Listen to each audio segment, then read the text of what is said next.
मध्य प्रदेश के समस्त विद्यालयों में कक्षा 5वीं 8वीं की पुनः परीक्षा संपन्न हो चुकी है। पुनः परीक्षा में उत्तीर्ण हुए छात्रों को यहाँ परीक्षा फल फिल करना है। छात्रों को कक्षोन्नत किया जाना है। पूर्व में हमने मुख्य परीक्षा में उत्तीर्ण हुए छात्रों का परीक्षा फल यहाँ पर फिल करके इन्हें कक्षोन्नत कर दिया था। अब यहाँ पर उन छात्रों का परीक्षा फल दर्ज होना है। उन छात्रों को कक्षोन्नत करना है जो कक्षा 5वीं 8वीं की पुनः परीक्षा में उत्तीर्ण हुए हैं या अनुत्तीर्ण हुए हैं। क्योंकि पुनः परीक्षा में जो छात्र उत्तीर्ण हो गए हैं वो उत्तीर्ण रहेंगे और जो छात्र अनुत्तीर्ण रहे हैं उन्हें पूर्व कक्षा में ही अध्ययन करना होगा। यह कार्य हम कैसे करेंगे? जैसे आपने पूर्व में किया था उसी प्रक्रिया के अनुसार यहाँ पर इन छात्रों का ही परीक्षा फल फिल करना है, अपडेट करना है। कक्षा 5वीं 8वीं में पुनः परीक्षा में कक्षोन्नत हुए छात्रों को कक्षोन्नति देना है। उनका परीक्षा फल दर्ज करके उन्हें अगली कक्षा में प्रमोट करना है। इसके लिए हम किसी भी ब्राउज़र पर सर्च करते हैं शिक्षा पोर्टल सर्च करते ही जो हमें पहला ऑप्शन प्राप्त होता है Madhya Pradesh school education department.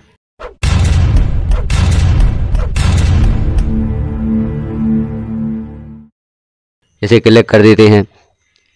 Click करने के पश्चात यह पेज ओपन होता है जहां पर पोर्टल को लॉगिन करना होता है। लॉगिन करने के लिए गेस्ट यूजर के बगल में एरो का चिन्ह दिखाई देता है या KYC के ऊपर गेस्ट यूजर लिखा है, उसी की साइड में एरो का चिन्ह दिखाई देता है। इस एरो को क्लिक कर देते हैं तो लॉगिन का ऑप्शन आ जाता है।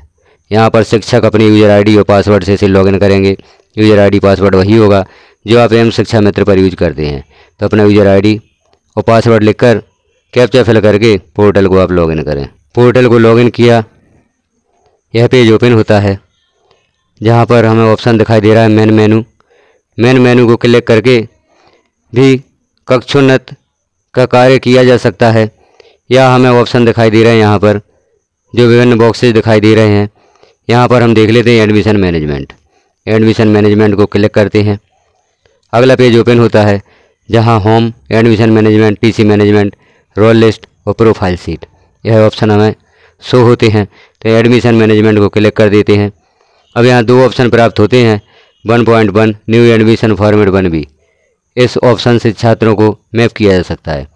जो न्यू स्टूडेंट आपके विद्यालय में एडमिशन लेने आते हैं उन्हें यहाँ से आप मैप कर सकते हैं 1.1 से। और 1.2 यहाँ से promote student to higher class, यहाँ से छात्रों को कक्षोन्नत किया जा सकता है।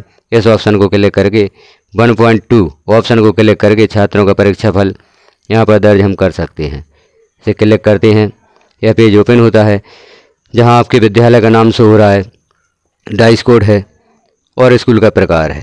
छात्रों को कक्षोन्नत करने हेतु अकादमिक ईयर सेलेक्ट करना होता है। 2024-25 के लिए कार्य कर रहे हैं तो यहाँ अकादमिक ईयर 2024-25 शो होता है, जिस पर क्लिक कर देते हैं।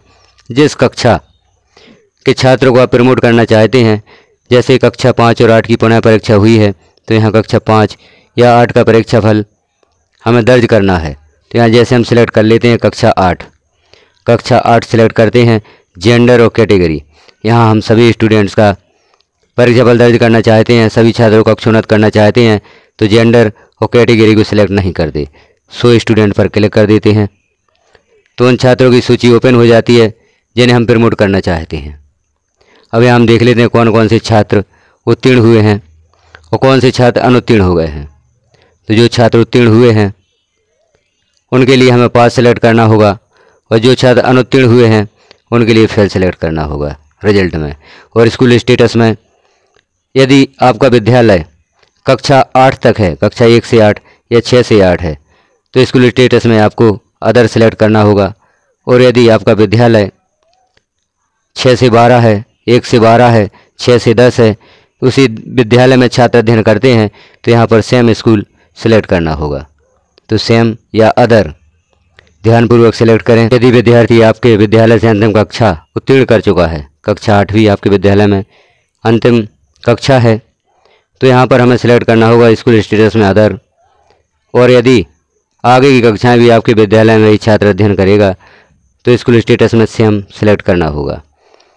यहाँ पर आपकी अंतिम कक्षा है और आपने यदि छात्र को सेम स्कूल स्टेटस सेलेक्ट कर दिया है तो वह छात्र आपके विद्यालय की जो सूची है या जो सूची हम देख रहे हैं इससे नहीं हटता, छात्र यहीं पर शो होगा, तो आप इस सूची को पुनः ओपन करके उसे अदर स्कूल सिलेक्ट कर सकते हैं। और यदि अंतिम कक्षा है और आपने यहाँ पर अदर सेलेक्ट किया है तो छात्र आपके विद्यालय की मैपिंग से हट जाता है और यहाँ पर भी शो नहीं होगा। तो हम रिजल्ट यहाँ पर छात्र का फिल करके देखते हैं। जैसे जो छात्र उत्तीर्ण हो गए हैं उन्हें यहाँ पर पास सेलेक्ट करना है, उनका परसेंटेज जो भी उन्हें परीक्षा में अंक प्राप्त हुए हैं वह परसेंटेज यहाँ पर भरना है। और स्कूल स्टेटस, चूँकि विद्यार्थी इसी विद्यालय में अध्ययन करेगा तो स्कूल स्टेटस सेम सेलेक्ट करेंगे। दूसरा विद्यार्थी है, यह भी उत्तीर्ण हो चुका है, इसका भी परीक्षा फल यहाँ पर हम फिल करेंगे और स्कूल स्टेटस सेम रहेगा क्योंकि यह विद्यार्थी हमारे विद्यालय में ही अध्ययन कर रहा है।